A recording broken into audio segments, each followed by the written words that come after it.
2016 has been an interesting year, especially for politicians. While many of them are usually more worried about their next fundraiser, this year has them scrambling to do what they do best, fool the American people. But can we really blame them? Yes, we can. We've forgotten for a long time now that they work for us, and they've forgotten too. It's time we remind them. Let's forget about party alliances for a moment. I know it's important to you, but that's not what we're dealing with here. Let's just be Americans and talk. What we have right now are two primary candidates vying for the presidency of the United States. At the end of the day, what we're told is that only one conclusion can be made.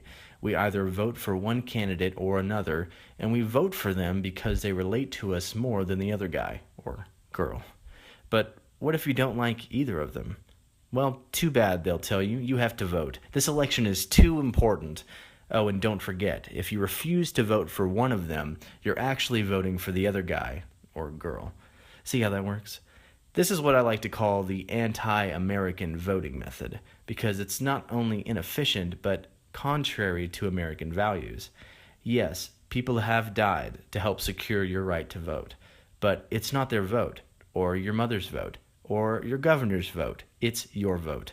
You get to decide who it goes to or whether you give it at all. It's a candidate's job to convince you to support them, and it's your right to refuse if they fail to do so. And it's just as important of a decision to withhold your vote as it is to cast it. Why? Because it sends a message. It's you telling the government and their politicians that you won't be guilt-tripped into betraying your own values for the sake of theirs. It sounds like a small message. It may even seem insignificant. But to think that is to believe that you're insignificant, and that is truly anti-American thinking. Our founders built America on the idea that each individual is significant and responsible for their own fate. It's not your vote that matters as much as it's you that matters. So the next time you enter a voting booth, or don't, toss aside the political jargon and propaganda, stay true to your values, and use the American voting method.